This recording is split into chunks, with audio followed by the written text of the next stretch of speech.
Sweets, yes. Giulio, yes. Grace Kim, Naomi Goodall. I see where she is. Toby Murakami, please. Marushka, Lavigne. I hope I speak the names in, well, a reliable way. And Melinda Jepsen.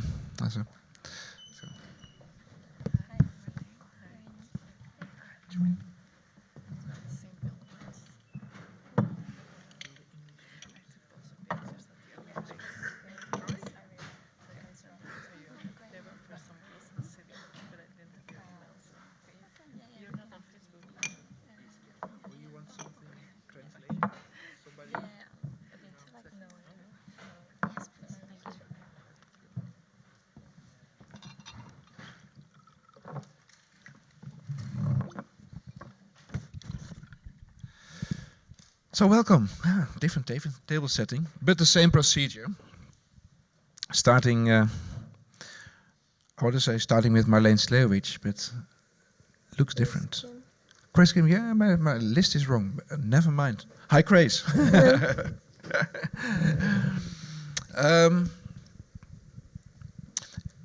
Every year when we look at all the people who responded on the magazine and sent us portfolios, like I said, the diversity is really immense. But there are always people who still work in black and white, sometimes grainy, sometimes in a specific tradition. And we always try to include it if it's really worth and it's really good work. And when we look at the work that was all on the floor and presented, we saw again this work, but now something was different, and something was completely different in the work of Grace Kim, because we were a little bit puzzled when we saw the work. What are we looking at? How uncanny, how strange this work. So it did catch our attention immediately, and we were a little bit on the wrong direction in the beginning. What on earth are we looking at? Because we recognize things, but some things are really strange in your work. Can you tell us a little bit more? I'm happy to hear you say that. The series is called Constellations, and I titled it so, I like the cosmic denotation of constellations, but also I'm thinking about symbolic and existential conditions where different constellations of time and geography and consciousness sort of co-manifest.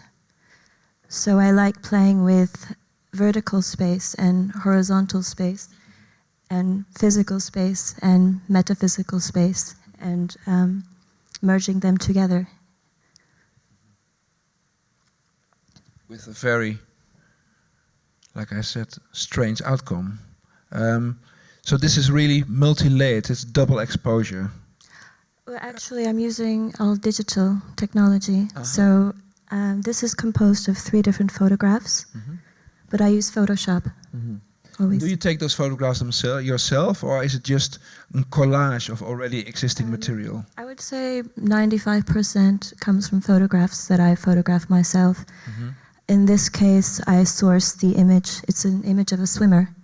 And I liked playing with the idea of figures that are suspended in water and bringing them into space, and vice versa. So she's a swimmer, but she also could be falling, or she could be floating. And I like this tension.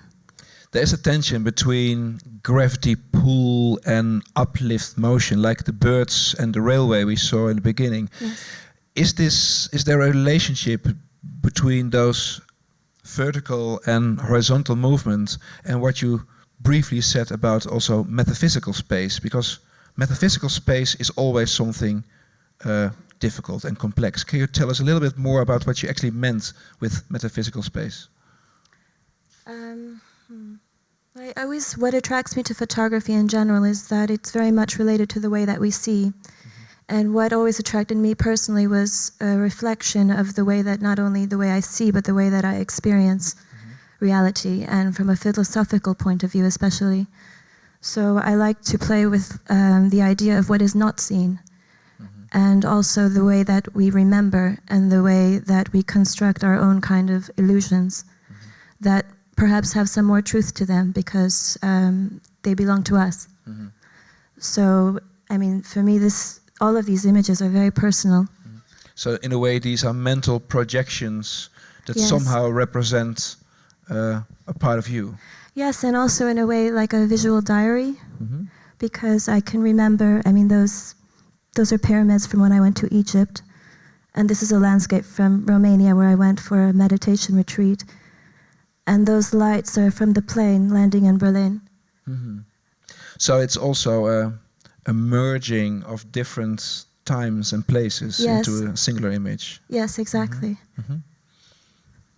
Of course, we have only seen him first as a file when all the work came in, and now I see it in the magazine. But that's what we did ourselves, and you're outside. We did it as well. How is your work presented in the best way according to your own ideas as an artist? This work I like to show in two different scales, because I think at a smaller scale you can look at the relationship between the images, and a bigger narrative forms.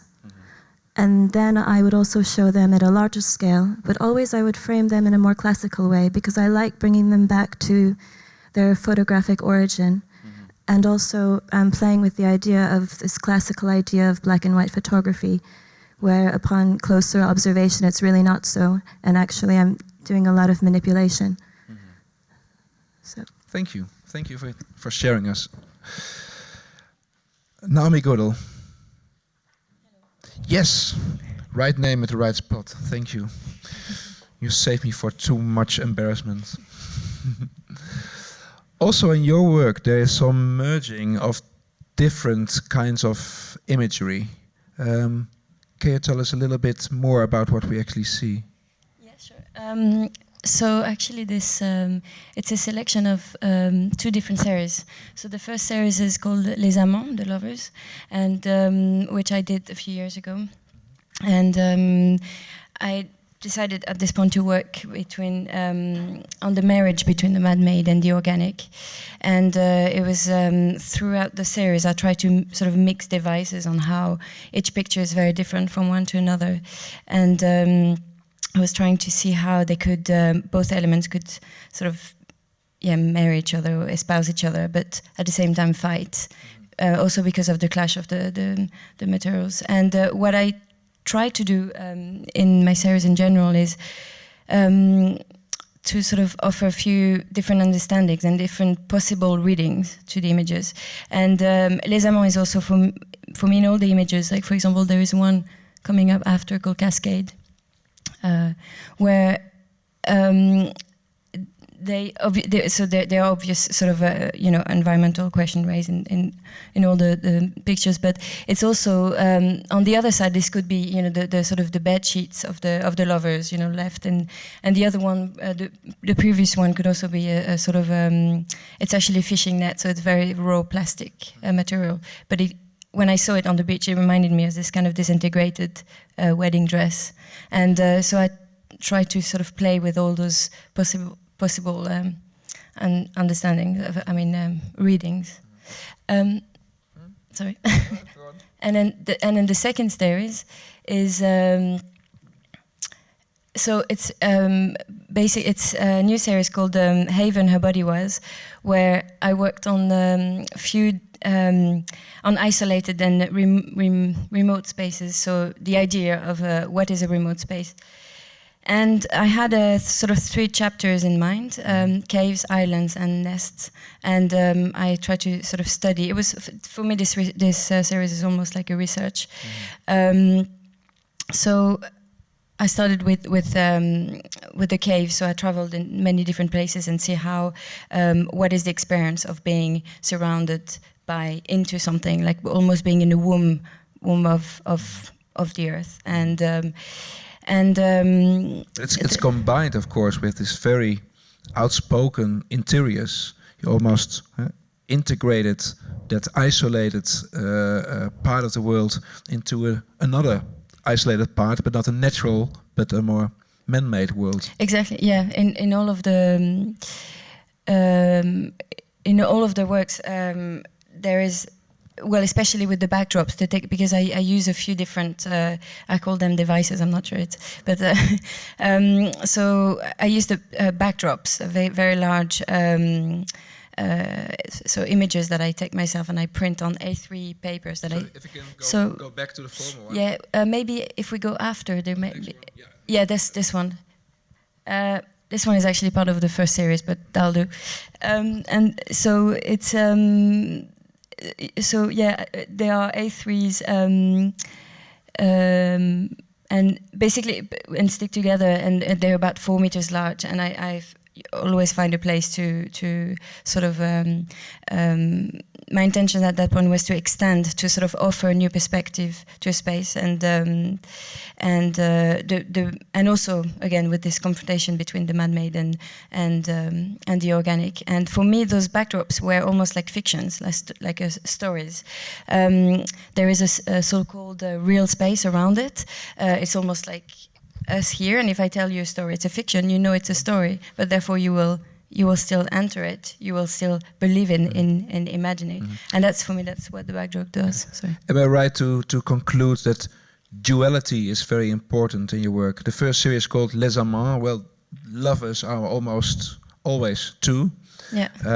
There's a conjunction of different kind of materialities. Here's this tension between the flat surface and the three-dimensionality and depth.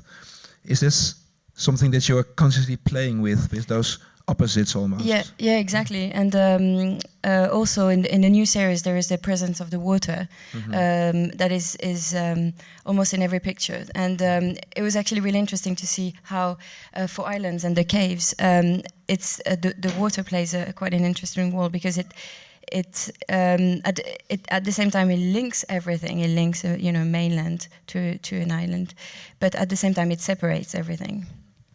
With the work, because it's in the former one an image in an image, and the way that final result is presented, I think is very important, because again it has to do with texture and with size. How do you decide what's the best size for a picture to actually print? Usually it's because they are.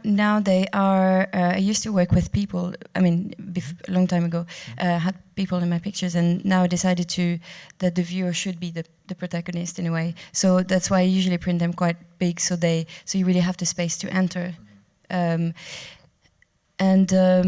So what I try to do in the new series as well is to for example, when I organize a show, I try to mix pictures that are built, very much built, and like the previous ones, and then some pictures of spaces that I found as well. So for example, this was one of the first one of a boat I found, and I felt this huge, very sensational effect of being surrounded, of being enveloped in a space. It's not a cave, obviously it's a boat, but it's just the feeling was almost as important. And so it's almost what I'm trying to do now. It's almost like a game. So when you look at them, especially in a show, or obviously in one page after another, it's just to sort of wonder what is built, what is not. Yeah. Thank you, Naomi. Thank you for sharing this with us. Marleen? Hi.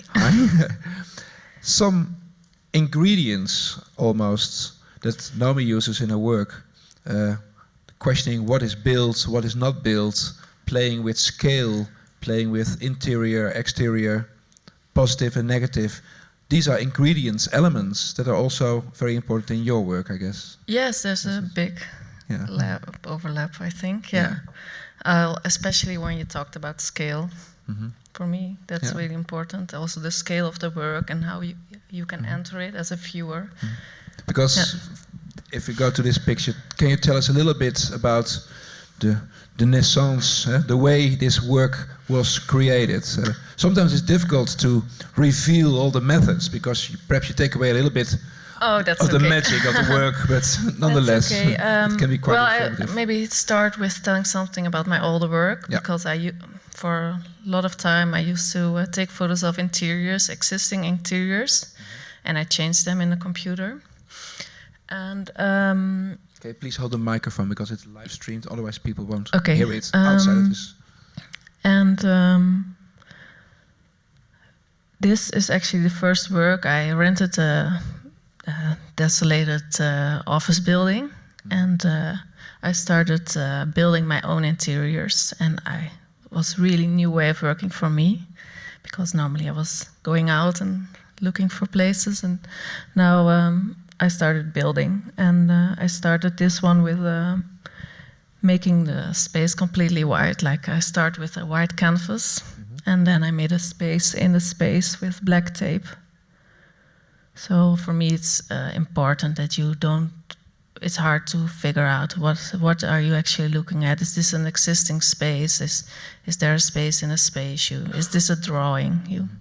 So this is all done with actual materials. Yes. By hand, meticulously, endlessly changing the environment. Yeah, I changed the same room over and over again. And I also like to work with the materials that I found in this place. So this is isolation tape for the heater that was used for the heater.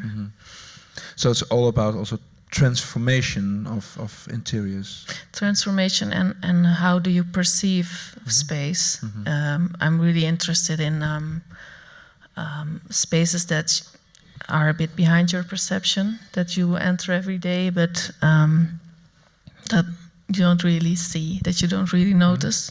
And what is this space? What do you really see? Is it something behind the wall? Is it the isolation? Is it what can you see? Is it the material? So it's really a play also with perception, with eyesight, and yes, definitely the tension between what happens inside your mind and what actually is real before your eyes. Yeah, definitely. Especially with the new work, it's more of. Is this also part of the new work? Yeah, all the works that are in the magazine. Yeah. Are new. Okay. Yeah. So this is also all made in an office space. Yeah. And quite probably it wasn't white when you started. No. So what did you do for this transformation? But it is endless stairway to heaven. Yeah, there's a little light on top, which you cannot see it now. But I folded this stairs from paper. So when you look at the real prints, you can see that it's not a real stair, but it's paper. And it ends nowhere. Yeah. So. If you said the real prints, I think the same is true for you as with Naomi again, that because you play with scale and with interior and perception, that the decision how to print and what size to print each work is very important for you as well. It's really important because I also, the scale of the prints, this is quite a big print, but the first one is really small. Can we have a look at more work, please? Work that we haven't seen yet. Yes. And this is also a really big print. It's 2 meters. And when you're in front of it, you can not grasp how it's put together because everything is reflecting itself. So I really like it that you cannot make a connection with the space. You really want to go in, and it's really sharp and really detailed, but you're not allowed to enter. Some of the materials that you use absorb the light and create some sort of flatness, while others, for instance, this material really reflects the light. Yeah. And it's always a very cheap material. Is this also for a reason, or can you use also very rare or even expensive materials to transform the space? It's actually most of the time materials I found at the building that I work. So I'm really interested in cheap materials because most of modern buildings are like laminate floors or the construction ceilings. They only last maybe 10 years and then everything is ripped off and there's a new cover. And it's almost like photography. It's only a layer, and what does it do with how you perceive space? I'm really fascinated by that. And also with, I used to make a lot of work with prints of marble floors. They're just plastic sheets. So it's a photo in a photo. So it's all decor an illusion. Yeah, and what is real, what's not. Is like I like to play with that. Yeah. Thank you. This is a bit different. Yeah, this is also fake wood. Okay. So this is a wallpaper of fake wood. So But you didn't find it in an office in this case. no, I did not. No. Okay. Thank you, Marlene. Okay, I want to say that my work is on show here in Unseen Photo Fair. Definitely. So have a look. Then So you can see go the to a fair and can try see to the find it. can see the real thing. Thank you. Giulio Sarchiola. Do I pronounce it correctly? Yes, Giulio Sarchiola, yes, it's correct. Great, thank you. Completely different kind of photography. Afghanistan, the hidden war. Can you tell us something about these people that you have portrayed? Yes.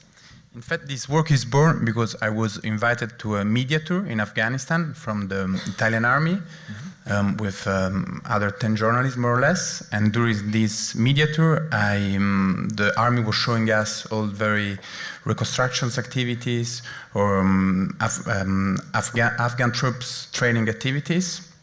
But they were never showing us like other things that were going on in the country, like combats and fights between the Italian army and the Afghans there. And so I did this first trip, this first media tour, and when I'm back home, I started thinking about how I could say a true story about that was not like only a fiction that the army was showing to us. And I decided to focus on some portraits of soldiers in FOB bases, which are forward operating bases, which are on the edge of the territory on control from the army. And I set up a studio in a tent, and I took some portraits of the soldiers that were all day long outside doing like hidden activities that the journalists and the media couldn't access. There are every year almost 200 journalists and photographers and cameramen going there, and we never see in 10 years any image of a fight. And so it was a way for me to try to tell a true story about what was going on there. Mm-hmm. And did you really direct this? Did you ask the models to take a certain position or to have a certain gaze? Yes, it was completely direct. I set up a studio in a tent on the middle of in a small bases, in 2 small bases actually, and with lights and a large format camera. It was a real studio, and they were sitting, and I asked to, yes, I direct them. Yes. Some of the images have a very classical appearance, like almost sort of Roman statues, or that classical feeling. Is it something that you deliberately worked upon, or was it just an outcome? Maybe. Or don't you completely not agree with me? No, I never thought about that. Yes, maybe someone told me that maybe the faces also are very classical, but it was the posing, and I direct them in this direction because I was trying to show a moment of intimacy of there at the end of them sheets, and so at the end of my shift, and so these images come from. In a way, you try to show also something that was not shown, because a lot of activities and the fights are all kept away from the media. Yet you decided to direct these people, and they have a certain gaze, very interior. To what extent is this then a truthful thing? Because it's perhaps more your thing than a documentary representation of these soldiers. So what is that relationship between something that is hidden or something that is revealed? Yes, for sure, it's my point of view about the story. But it was I was directing my story, and I was not allowing somebody else to direct the story for me. Mm-hmm. So in this way, I say I was trying to say something true for me. I mean, it was something about my feelings and about my impressions there. Mm-hmm. Mm-hmm. How many? Because soldiers, they are soldiers. Yes, how many soldiers did you actually photograph? Maybe around 30, 35, mm-hmm. and final selection I have 12. Mm-hmm. Isn't it that almost a whole battalion, or? Yes, it's all 2 battalions, 30 soldiers from 2 battalions. Yeah. 30 soldiers, 1 battalion, around 50 and 50. Did you manage to present these portraits to them, and how did they react if you did so? Yeah, I presented it to them, and the PI officer did answer to my email, and the soldiers, they generally liked it. They were happy about that. And was there a need for you to present it to a representative of the army for approval? Because yes. They might have been not so happy with the outcome. Yeah, actually, the army was okay with the work because they would love to show things. They know they cannot. It's the government, the politician class doesn't want to show.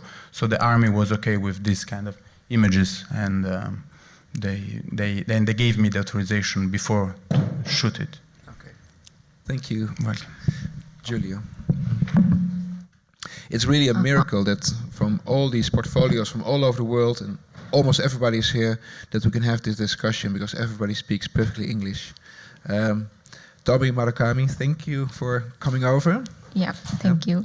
And we do it slow Yeah. and easy Yeah. because Please. English is Yeah. difficult. So first of all, I apologize for my poor English. Well, I will try. You did it in a perfect way. No. So it's not that bad. Thank Yeah. you. Your series is called Invisible. Yes. If you look at the work, for obvious reasons, because it's really difficult to see. Can you tell us a little bit? Yeah, me too. Yeah, this series is to see what I never seen before, and when I was a university student, I started to take this series, and I want to see more and more. So I take a photography. Yeah.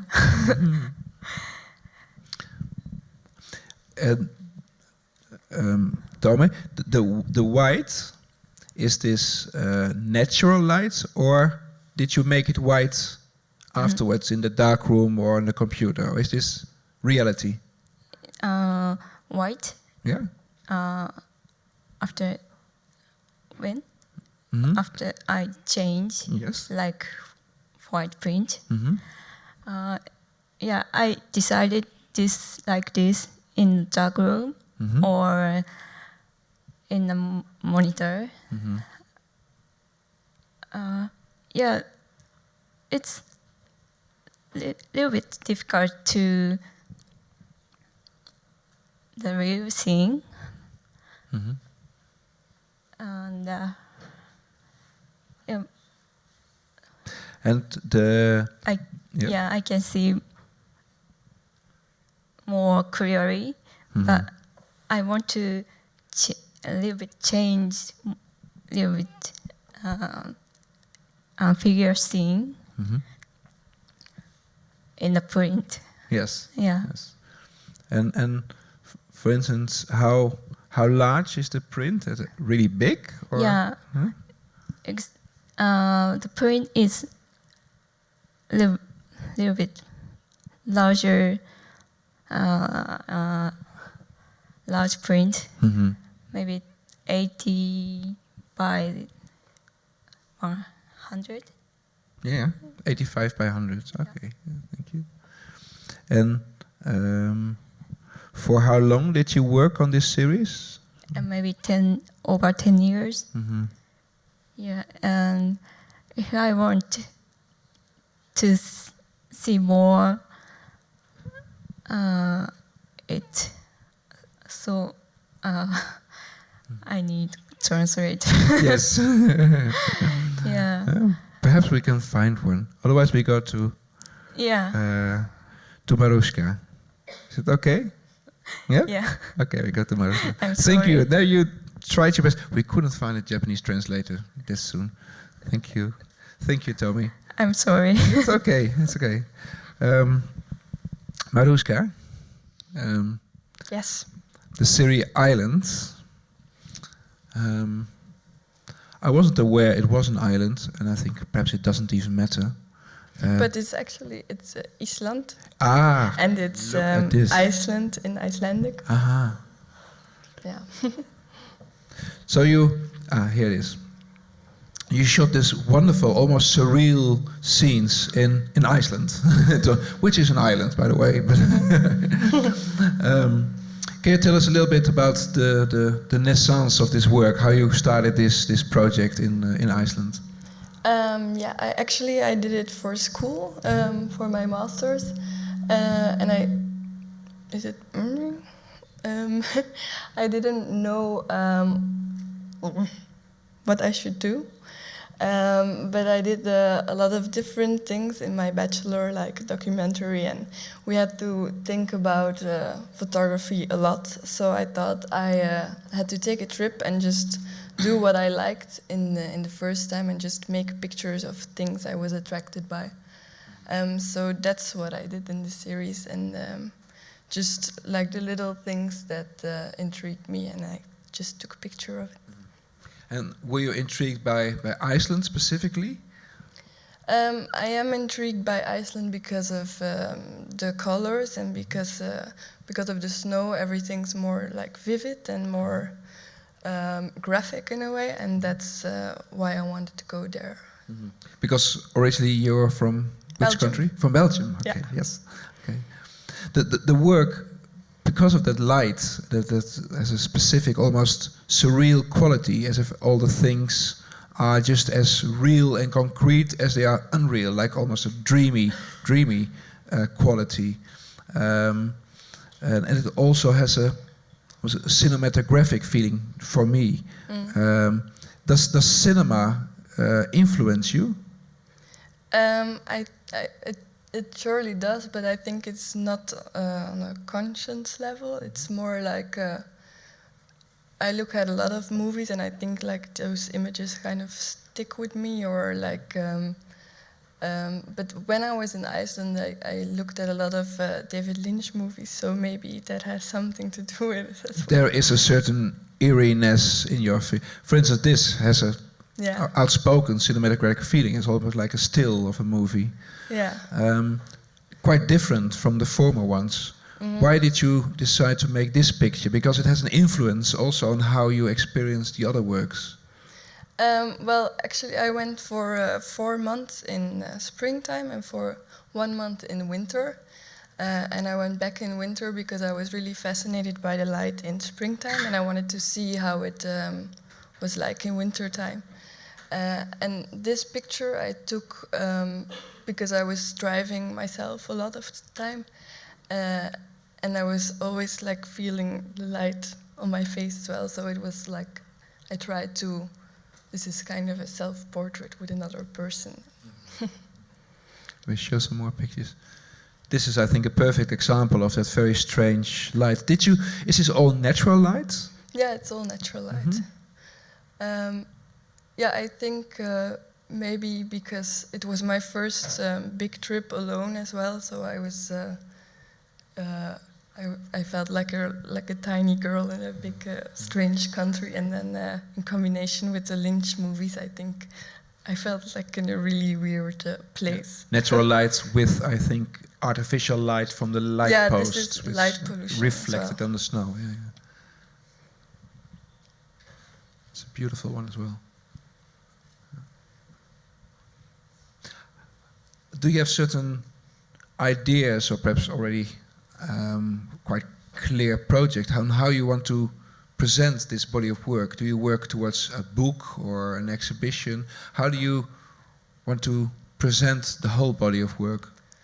Well, I think it's really hard because I already made a little book, but it's just with pictures, and I think it maybe needs a little more story as well. Yeah, I have to think about it. I'm not sure yet. If you decide to make a book, perhaps you can send it in for the Dummy Award for the next Unseen issue. I already did. You did? Yes, so there was a book on this project? Yeah. Aha, wonderful. This reminded me a little bit about the film Fargo. You know that? Yeah, I read that but I haven't seen the movie yet. Okay. Perhaps don't. Okay. You still continue to work in Iceland, or are you now working on a different series? Well, I'm graduated now, so I'm a bit in a black hole or something. So I'll have to figure out how and when and what I'm gonna do later. Who knows? Perhaps is the publication in Film Magazine a little help into hope. a certain direction. So, okay. Thank you, Marushka, for being here with us. Just as before the switch of the table setting, also now we have an artist that was already published in Film Magazine, but last year, 2 years ago. Time is a very slippery thing. Time is flying, Melinda. Melinda Jepsen presented 2 years ago with a very outspoken body of work that was created from, well, a very typical source. Can you tell us a little bit about how you made these collages? Yes. If your microphone is working, otherwise just take Marushka's. Okay. Ah. Yeah.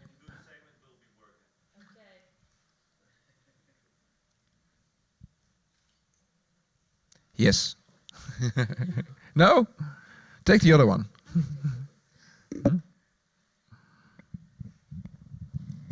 Sorry. Okay.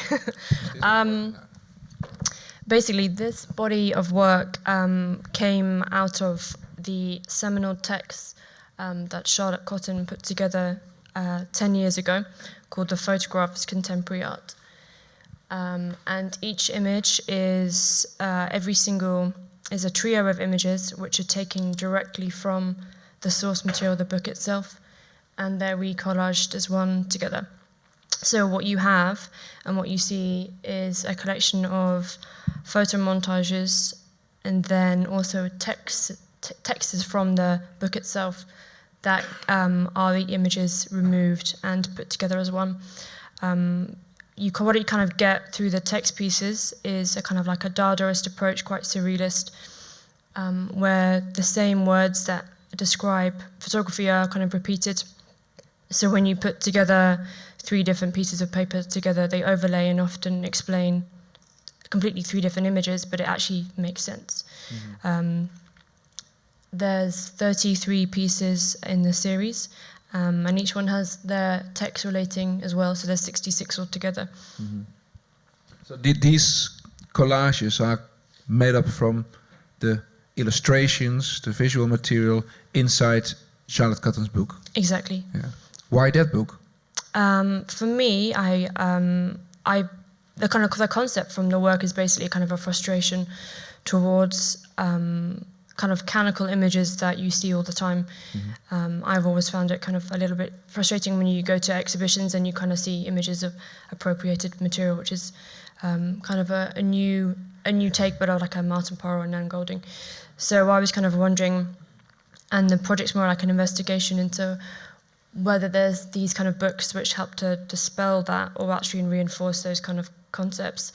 And when I was at university, back in 2003, we were kind of given this book to kind of hold dear and to really examine and to question, but I kind of found there was a real participation lacking in it. Mm-hmm. So what I wanted to do was really investigate how and why these texts and why these images are so prominent and what makes them so interesting in it, and why we also unconsciously produce imagery which is exactly the same. Mm. And there was some sort of critique by deconstructing those canonical, influential images and reconstructing them in something completely new, exactly, which perhaps might have another influence on other artists. Exactly, and actually for me this is like a journey, and it's actually really interesting, and I actually hope that from what I've done, there's the journey carries on itself. Mm-hmm. Also, we're kind of living in a really exciting point where there's new photographers coming around and new artists who use new material and use existing material. And kind of the canonical images I think are going to change. Mm-hmm. And that in itself is really interesting. So I think we're living in an interesting time. Mm-hmm. By using the original book or a copy of Charlotte Cotton's book as a source. That means that the sizes of the illustrations in the book are decisive for the size of your work. So Exactly. I presume they're all quite small. Yes. So it takes very small. meticulous labor to just cut them out and rearrange them. Yeah, exactly. They the images are very small. One of them is the size of a stamp. What's quite interesting is when they get reproduced, they're never reproduced at the right size, except for Vogue magazine, which produced them at the right size. So I think for my body, for my work, and for what I do, my process and what I do, the size of the images are actually really important. My work's really small, and I think it really opens up an opportunity to really look into the images and work out exactly how they're composed and how they originally were as well. So did you ever present the actual and therefore unique collages, which also be very tiny, or was it only material for you to be reprinted in, well, whether a magazine or a book, or was the collage itself already the final outcome of the concept? Yeah, the collages are themselves they're all unique, and they are the finalized kind of resolution to the project. Mm-hmm. It's always been really important for this body of work because it talks a lot about reproduction and kind of the internet and how photography is changing, like with technology, that the pieces stay unique and that they themselves are shipped across worldwide to exhibitions. Mm-hmm. And if they get damaged, then what goes in place of them is a letter from the shipper explaining why they were damaged. Mm-hmm. So it's but really... there is a book now. But yes, nonetheless. Marcel, there is a book, yes. It's here. Yes. That's probably and it's brand new, actually. So the book is only launched this week. It was launched yesterday. Yes, and it's here. I'll show you. Yeah, tell us a little bit about the book, because there was immense labor of making the cutouts and the collages, but there was also immense labor to make the book. At exactly. least for you, but for other people as well, of course, the designers and printers. But there, I worked really closely with some designers who are based in Utrecht, and Kummer and Herman, and they're here. They are a fantastic design studio who produce really beautiful conceptual photography books. And they'd seen the body of work, and some friends of mine who are also photographers decided and kind of showed me their work, and I decided for the conceptualness of this project, I needed something which really explained my original process, which is about cutting and sticking and pasting and kind of labor and heavily about process. So we came up, since I've been in foam for the last 2 years working on this project, which is to produce a book which is kind of fundamentally a photo book, but is also nothing like a photo book at the same time, where... Try to explain this, why? Because it's a photo book in the fact that it's photographs and it's a book, but kind of that's basically where it ends with the photo book. Each book is unique, everyone is handmade, and everyone takes 3 hours to make. The book is made up of 66 stickers, which I hand place into every book with a guide, which are 4 dots on every single page. It was the best resolution for the project in terms of explain conceptually exactly my process, and equally finalize the concept of also showing unique pieces which fundamentally always get sold and get shipped around, to always only being in one book that you could look through the entire volume together. And why was the decision taken to make stickers? And am I allowed or able just to take all the stickers out or rearrange them and do my own I can give you an empty book and you can do one, Marcel. The idea came out of how to reproduce something which is two-dimensional but has relief and is a collage, to produce it in a way which becomes more interactive and more 3D in a book form, rather than just printing it flat. And one of my designers, Simon, decided that what would be a great idea would be to produce it on this matte silk, kind of satin type sticker material, which basically you can touch and you can feel, and you kind of end up, it becomes a more of a tactile book where you kind of can get involved in it. I haven't seen it yet. I know. But I love to see it. And It's here. Yeah, and well, it's here for everybody. So, is it available here for people to see, or is it the only copy? This at the moment. This is the copy which I started making yesterday at the launch, and I'm going to probably sit here for about 10 minutes and stick some more things in. It's not yet ready yet. No, but I have got some in here. So you always have to make commercial break if you have a new book. So where can you buy it? And From me directly. People, you can ask Melinda Jepsen for a book. I hope you have an idea of the diversity of young talents, young artists that might push photography a little bit further in the next coming years. They're all present in Foam magazine. I do make a commercial break for the magazine. It's for sale in the Foam magazine pavilion, where we have now a cocktail party. You're all invited to join us, speak with the artist, get a copy of the book, and have a very good time. And thank you for being here, and hope to see you soon. Thank you very much.